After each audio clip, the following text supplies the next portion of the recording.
On Friday, just before noon, the COVID virus took the life of Otis Naron, who has been our music director here at this church since 2008. This is the second death in our congregation from the COVID virus. We've had others that have been sick. And as we did before, we do so now that we recognize that this is a grieving time. I got to be honest with you, my world changed. I know your world changed if you had any connection with Otis whatsoever. I'm seeing it not just here in the congregation, but I'm seeing it outside in our community as well. And I know that there are many who are feeling a loss right now. And so, with Otis's passing on Friday, there was a conversation in me that began about our worship plans for Sunday. And I have to be honest with you. It didn't take me long to figure out that I just didn't have it in me. I didn't have what I needed to be able to stand in this space and preach today. I needed to heal. I needed to process. And so I began a conversation then with our worship leader, Melody Hughes, who heads our worship committee, and others, and I made the decision that today would be something different, and that we would work at trying to find a path for healing today. So it's just me and a conversation today about where we are and how God will use this time to take care of us. I've been looking through scriptures. I've been looking through different places that I could find words of healing, words of encouragement. And there's a particular verse from Psalm chapter 34, verse 18, where we hear these words: "The Lord is near to the brokenhearted and saves the crushed in spirit." That leapt off the page when I read it. That describes me, and I know it describes many of you. But the point that stood out to me was that the Lord is near. And I don't know about you, but there's a joy in that, and just knowing that I'm not alone right now, especially when it comes to God. That He'd be willing to come to me. Not in the moments that I come to church and I'm ready to worship and praise, but even in that day when I don't think I have it in me. When I'm worn out and I'm trying to find the words. Even in that quiet or that stillness, God can be near. I've spent a lot of time just in silence at first, trying to process this. My heart immediately went out to the family. I want to speak to you as a church because some of you know this family well, but Jennifer, Otis's daughter, and Tommy, their son, also Otis's son, also have been a big part of this process where they have stepped up and been a presence as best they can for Otis. About a little over 2 weeks ago, Otis contacted me and said he was not feeling well, and that he needed to get tested, he thought, and make sure that it wasn't something with the COVID virus. And I encouraged him to do so, and he did. And by the next day, he confirmed for me that he had discovered, yes, it was the COVID virus. He went and got the prescriptions and all the medications and went home and was trying to work through this.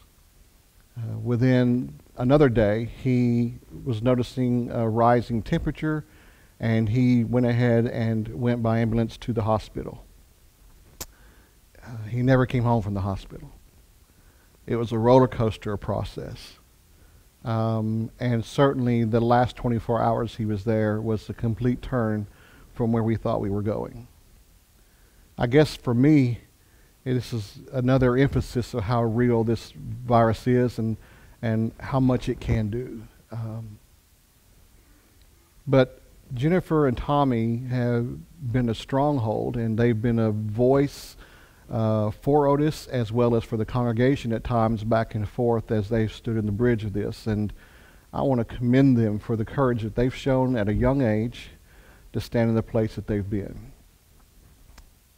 And I would ask the church, of course, to be in prayers for them and the grandkids and all the family as they're taking these next steps forward. To me, that's where my priority went on Friday afternoon, trying to help reach out and take care of them. And it continues still.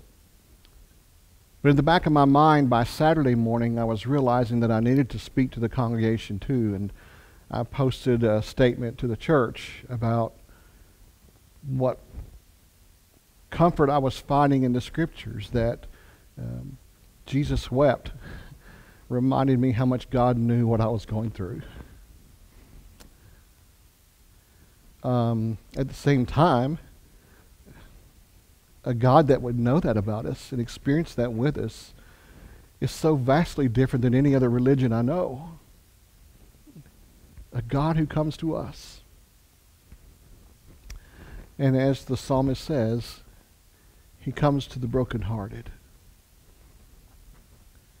So God began to work through me again Saturday afternoon as I again talked with the family and began to process for myself and try to move towards today. And I'm going to be honest with you, I'm still winging it a little bit today. But along the way, I had some healing moments for me that brought me to tears, but it's helped me work through this. I think grieving is a natural process for us.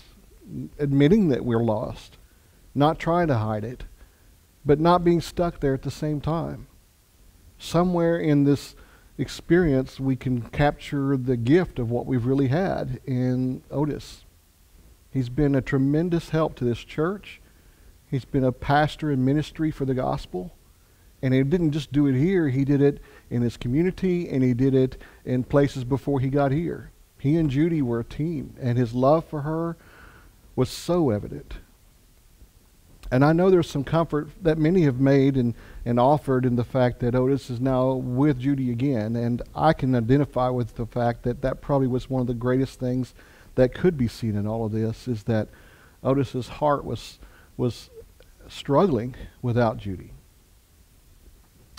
But Otis was still committed to being a pastor and being a minister in what he did. And I can appreciate that as the pastor who worked with him these last 7 years. I'll admit it, and I told Jennifer this same thing.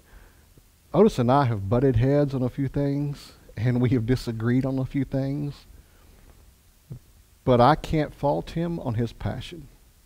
If you see anything he does, when he gets there, it's with his energy, it's with his heart. And he gave his best in every occasion. And I could never fault him on that. And there have been times he's been my help, and I've appreciated that as well. You know, part of my healing was to do something I want to ask you to do today. If you want to. It's not a have to at all, but I found myself wanting to experience again part of what God has done through Otis for me. And what I did was I went back through some old worship videos that we have now. And I went back to December 24th, our Christmas Eve service here in the sanctuary. On that night, we were doing our traditional service, but the special music that took place was Otis singing for us, "Mary, Did You Know?" Johnny was here and played the piano for him, and Otis sang, and a lot of people in the congregation were captivated in that moment with the way that he sang it. I think if you could put it in a perspective now, it might even be that you would sense that he was even preaching something through that song. Because what he did was he sang it in a way that people noticed it. And there was a moment where people clapped. There was some comments made on that video where people were saying, "What a gift we have in Otis." Then on the last Sunday, the Sunday after that, the last Sunday of the year, 2020, some of you may recall, Otis preached for us. That was his last sermon. Something he had done before here, something he had done on many occasions, even in other places. But I went back and I watched that worship service, and I listened to his sermon. And there were some powerful messages in it that speak to me even today. You realize that in an effort to try to reach to the congregation, Otis's message that day was for us to look for the positives even in a dark world. To use the efforts that we have to feed off of the things around us and to search out the things that were good. Places where people have conquered, places where people have struggles and have worked through. And he gave that to us and even gave an assignment at the end of the service for us to count our blessings. It was helpful for me to go back and do that. I began to see again what a gift he was. And then on January 3rd of this year, we started the year 2021. And when I arrived that morning and got here to the sanctuary, Otis was already here like he always is. And we touched base about all the things that were going on. But one of the first things he told me was, Johnny's not feeling well. And she's not going to be here today. And Johnny later on was tested positive for COVID, as well as her husband.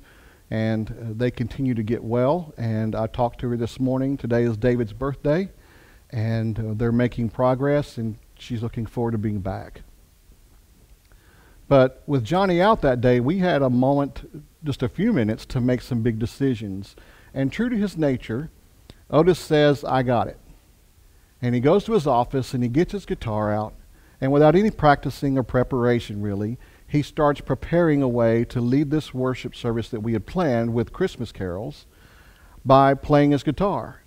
And we did the entire service on January 3rd and with communion using Otis and the guitar. Someone commented to me after that, having watched the service, that plays guitar, and said, did you notice how improved Otis's guitar playing is? And I found myself again going through that service and watching it and realizing what a gift and treasure Otis was, how much he gave of himself and how much he was able to do these things, and so able to help this church. In that worship service, he did a special music again using the guitar. We didn't have a plan. And he sang a song, which is a hymn from our hymnal. And I made some comments about it afterwards because it kind of surprised me too. But he sang a hymn in the bleak midwinter. And it's based on a poem. And then it became a song and a hymn in the church. But it's kind of got a morbid and a sound to it that almost isn't the Christmas carol. It's just a reflection moment.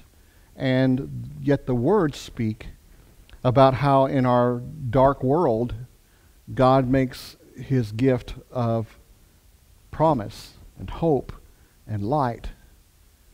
And it was in a dark world that the Christ child came. But even in our dark world today, I find that encouraging that God comes to me, the brokenhearted. So I kind of looked at that again, watched that service, heard that song again, and the tears were flowing, but I recalled the ways that God has done that. He has been here, and he still is here. And I give a thanksgiving because I know that Otis had a heart for helping us to see the promise of God in everything you do, even when it's not perfect. And I want to hold to that. Now, today is not a memorial service for Otis. Don't get me wrong. I think this church will find a time and a place and maybe coordinate with the family that we actually do that as a whole. But we are in a grieving process right now. And it may be helpful for you to reconsider the gift that Otis has been and to give God thanks this day. Not that I'm asking you to go and do something that's going to make you cry or whatever, but you may read like I did. But if you can glean something from it and you want to go back, and there's more, you can go back in some of our videos and you could see where the cantatas were and the different things that Otis did with our choir. There's a history here and a legacy that we have a lot to be thankful for. Maybe that becomes a part of how God first leads us through this process. So I'm not leading you in worship today. I'm just being honest and open with you that we're a grieving church, but we have a God who is with us, and he's in our midst, and he comes so that he could make a difference. He wants to be with the brokenhearted, and he wants to help us in the ways that he can.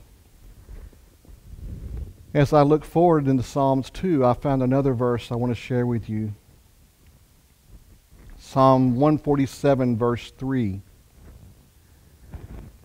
Here the psalmist shares with us, he heals the brokenhearted, and he binds up their wounds.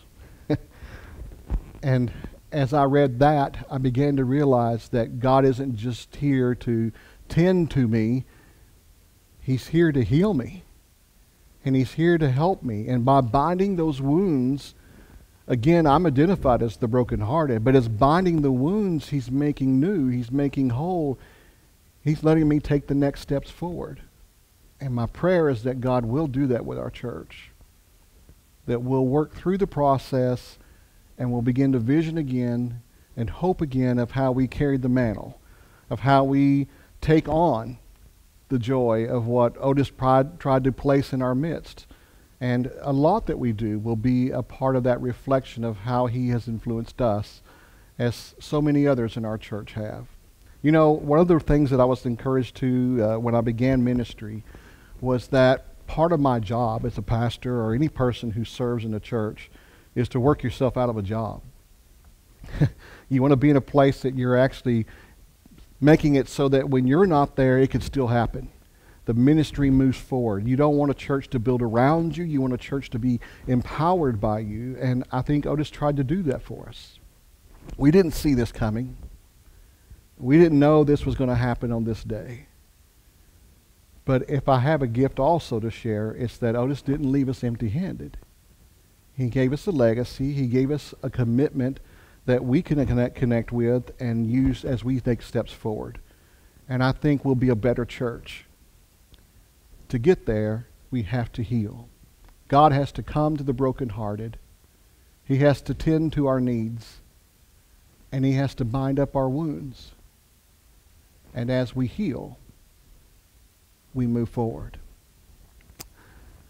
I want to make a change to our church calendar in one sense. I'm asking that next Sunday we do yet again another online worship service. No people in person for that service.